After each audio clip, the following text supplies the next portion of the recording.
Ladies and gentlemen, what's going on, everybody?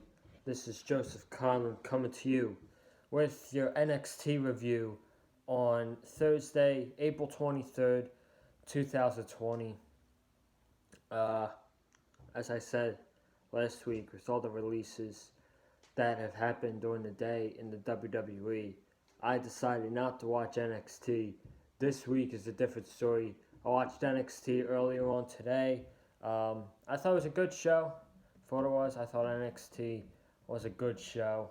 I really did not like the main event with Velveteen Dream teaming up with Keith Lee to face the Undisputed Era. Um, but I feel like besides that, man, and the whole Mia Yim Charlotte stuff, I thought this episode of NXT was pretty good. I thought it was pretty good. Um, we're going to go over everything that happened on the show tonight, right here, last night, I should say, right here on the Big Five Field channel on a Thursday afternoon. So, without further ado, before we get started with the NXT review, make sure you guys go check out previous videos that I've uploaded this week. We got the Monday Night Raw review, 3 Money in Bank qualifying matches, Dark Side of the Ring review with Dino Bravo, and last night's AEW Dynamite review that I did, 2 TNT Championship quarterfinal qualifying matches took place last night. Sammy Guevara versus Darby Allin, and Dustin Rhodes versus Kip Sabian. So we talk all about that on the AEW Dynamite review. Without further ado, let's talk about NXT. And this was a pretty simple way to open up the show. You got the Velveteen Dream, who is posing on the top turnbuckle, sort of like Finn Balor was, because Velveteen and Finn Balor was supposed to be the main event of NXT this week, and Finn Balor apparently got jumped earlier in the day, so he could not compete against the Velveteen Dream. I would have to say Imperium jumped him because Balor's in a feud with Walter for the UK Championship, so it looks like they're going on a collision course for the UK Championship pretty soon. But Velveteen Dream opened up, and Adam Cole came out and said, you don't deserve. This was basically just to set up a tag team match with Velveteen Dream and Keith Lee against the Undisputed Era. So that was basically it. Just Undisputed Era talking, then saying they were going to take out Velveteen. They took out Velveteen, and Keith Lee came out for the save. And it was to set up Velveteen Dream and Keith Lee versus Adam Cole and Roderick Strong in the main event of NXT. First match of the night was a women's tag team match with Tegan Nox and Shotzi Blackheart versus Dakota Kai and Raquel Gonzalez. Now, the match was okay. I'm not going to go over the match in full detail. I didn't take notes during the match. I didn't take notes during any of the matches tonight. I felt like I should have. Last night, I felt like I should have, but I was on a lunch break and I was interfering with schoolwork. So I decided not to take notes. But this match was okay for what it was. Raquel Gonzalez pinned Shotzi Blackheart to win the match for her and Dakota Kai. And I don't know about y'all, but I pretty much do not care about Dakota Kai and Tegan Nox anymore with their feud. This has been happening since TakeOver War Games, and this feud is more than over. It should have been finished after their steel cage match on the March 4th episode of NXT. That should have been the conclusion to their feud, but then you still had their involvement in the ladder match and in the tag team match this week. So I don't know when the heck they're going to end this thing, but it needs to end pretty damn soon. I'm getting tired of the feud, and just both women need to be away from each other as long as possible because I'm done with this feud. They had a good street fight at Takeover Portland, a really good steel cage match, and it should have ended there. Now I just don't care now. I don't care. Cruiserweight Championship Tournament. First of three matches tonight. You got Jake Atlas versus Drake Maverick, and this was a really good match. Jake Atlas, really underrated guy, had a great match. Drake Maverick was also really damn good here as well. Got some nice offensive maneuvers. This was a very fast-paced match between the two, and Jake Atlas counters Maverick's DDT, or Maverick's finishing maneuver, whatever it was. And then Atlas, his finisher was, he did a cartwheel on the top rope, and he hit Maverick with the DDT, and he pinned him. And that was impressive as hell. That is a great finisher for Jake Atlas. And it wowed me, honestly. It wowed me to see Jake Atlas do that.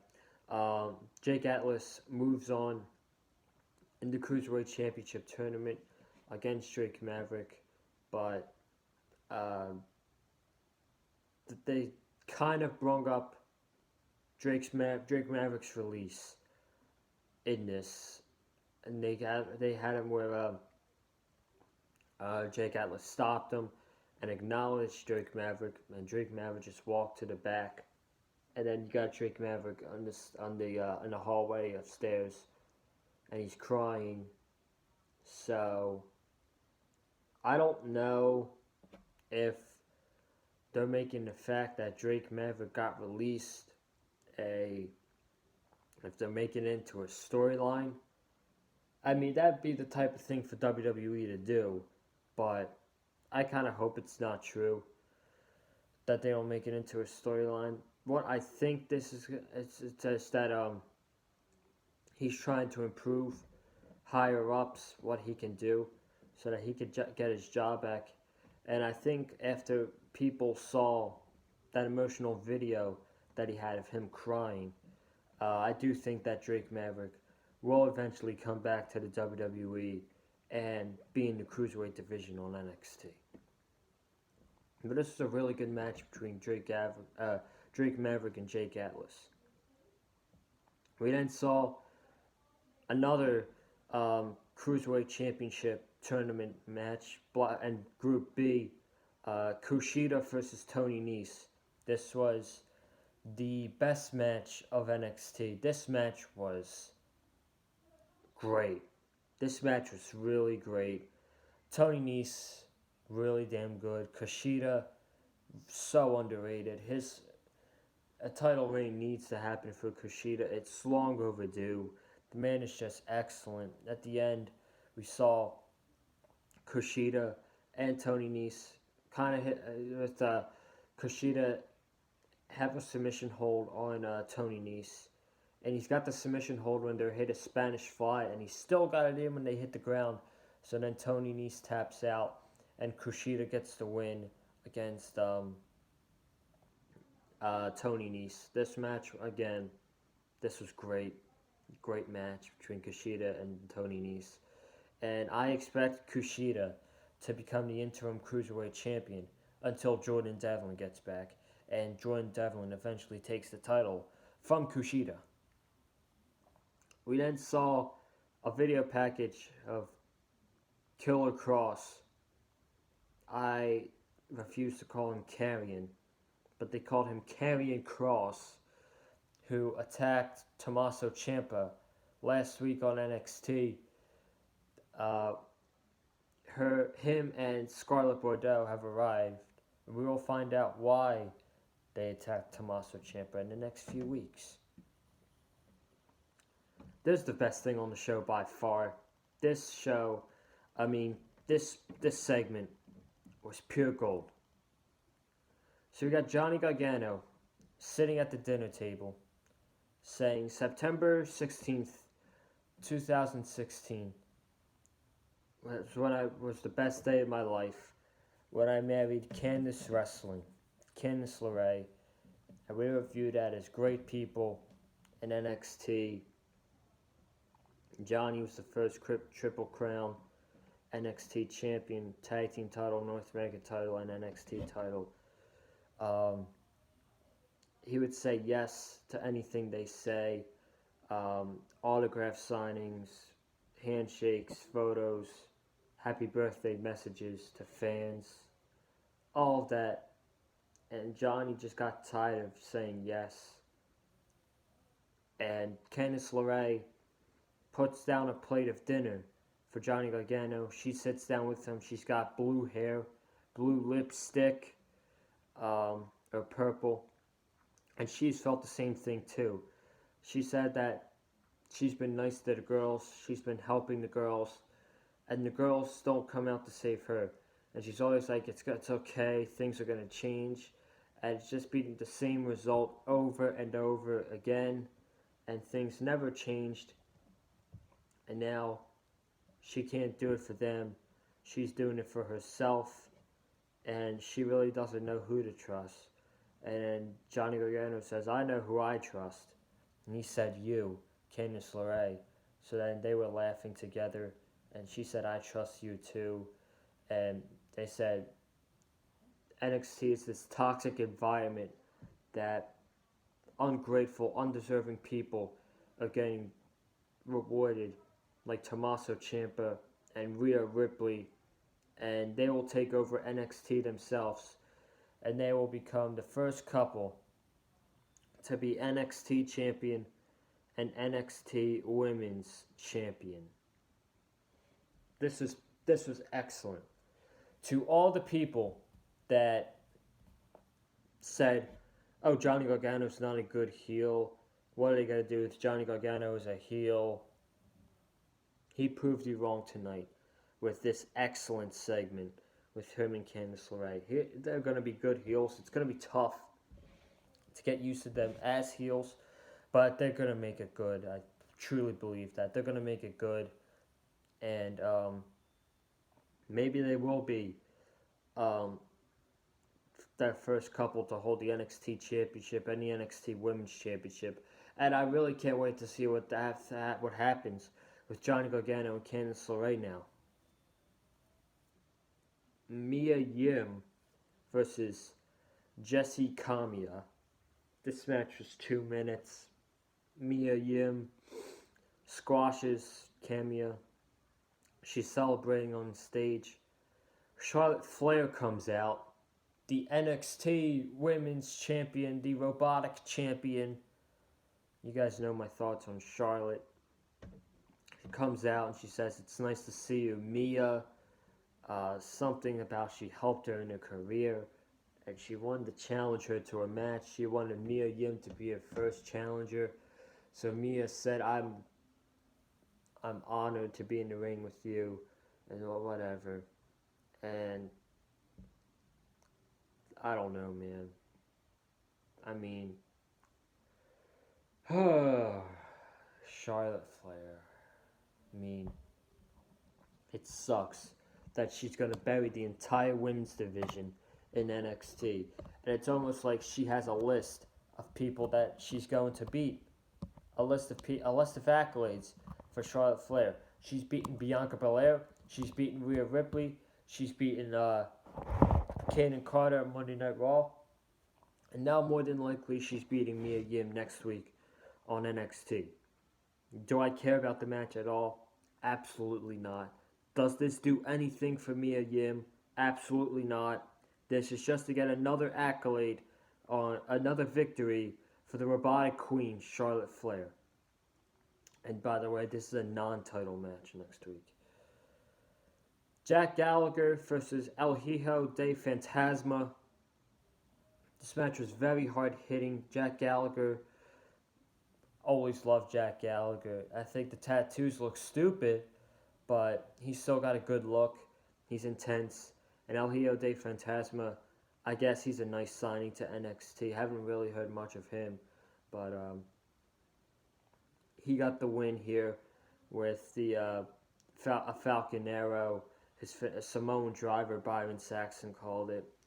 and El Hijo de Fantasma picked up the victory over Jack Gallagher. Very good match between these two, hard-hitting, non-stop action. And while the Cruiserweight Championship tournament seems unnecessary this week between Jake Atlas and Drake Maverick, Kushida and Tony Nese, and Jack Gallagher and El Hijo de Fantasma, we've had some great Cruiserweight Championship tournament matches this week, and I can't wait to see more next week between Block A and Block B. Main event of NXT this week, Keith Lee and the Velveteen Dream versus the Undisputed Era's Adam Cole and Roderick Strong. Cole and Strong attack Lee and Velveteen Dream before the match starts. Velveteen on Adam Cole, Keith Lee on Roderick Strong, and then both the Undisputed Era are going on Velveteen as Damian Priest comes up behind Keith Lee and hits him in the with his knife stick in the throat twice. Keith Lee's hurt. They bring him to the back, and he can't compete. That's the first thing I don't like about this match, because they did that attack, and it's kind of giving Damian Priest the upper hand on Keith Lee before they have their North American title match next week on NXT. And it just tells you that Keith Lee is beating Damian Priest. I don't think that Keith Lee will lose this match now, because you usually know what happens. Whoever gets the upper hand loses the next week. So then, Velveteen Dream is going in a handicap match against Roderick Strong and Adam Cole. This was 8 minutes. Velveteen was facing Adam Cole, and all of a sudden, Dexter Lumis is standing in the corner of Velveteen Dream. And I'm like, why is this man there? Why is he just standing there for no reason? I'm very confused. I like the Dexter Lumis gimmick a lot. I don't know what they're doing with him, but why is he helping out the babyface when he's supposed to be this creepy, psychotic heel that no one really knows about? And he's out there helping the top babyface in Velveteen Dream to take down the Undisputed Era. I don't like that. I don't like that at all. And then finally, Lumis gets the hot tag, takes out Strong and Cole, does Velveteen tags himself in, and Lumis takes out Undisputed Era, Roderick Strong and Bobby Fish.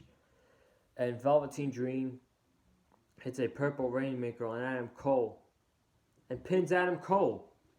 And that's the third thing I don't like about this match. Why have your NXT champion, who's looked dominant for months, lose on television in a random tag team match that means nothing? I don't really understand it, to be honest. And it's like, I don't want to say it, but now it gives Velveteen an excuse to say he deserves an NXT Championship match because he pinned the champion. That's main roster garbage. That's what the main roster does. NXT shouldn't follow in the main roster's footsteps. They're not the main roster. They're NXT. They're way better than Raw and SmackDown. They shouldn't be doing that garbage. I don't like that. And now it looks like we could be seeing Velveteen Dream versus Adam Cole for the NXT Championship. And in my honest opinion, look, I love Velveteen Dream. I love Adam Cole. They are not two of my favorite wrestlers in NXT. Heck, they are not even two of my favorite wrestlers in WWE. They are two of my favorite wrestlers in the entire world of pro wrestling. And with everything that's going on with this outbreak and empty arena shows, I don't feel the same excitement or the same passion in a Velveteen Dream Adam Cole feud with no audience. Because if there's an audience for this, people will eat this shit up.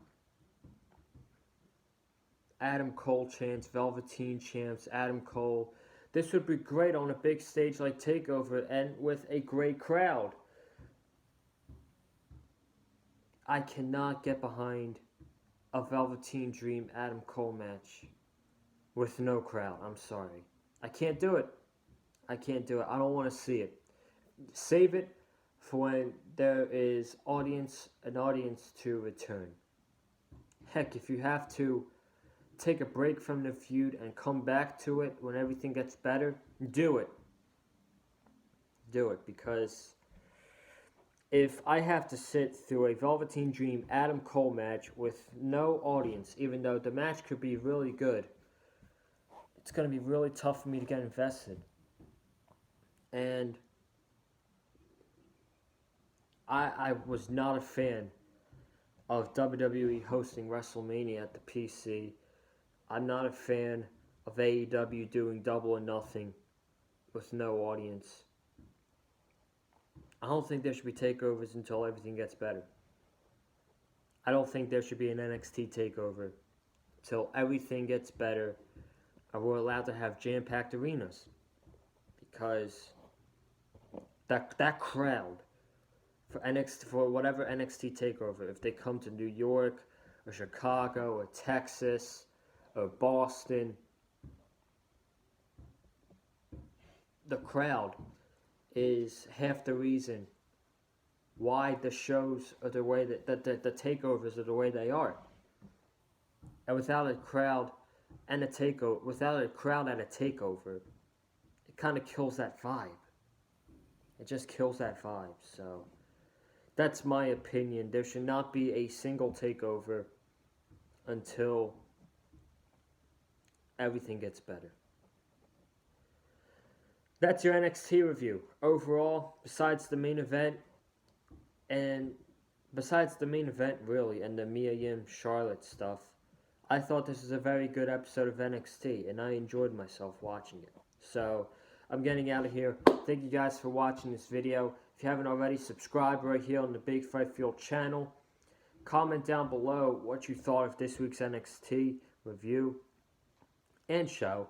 Like this video with a super kick. You can follow me on Twitter at Colin_Joseph.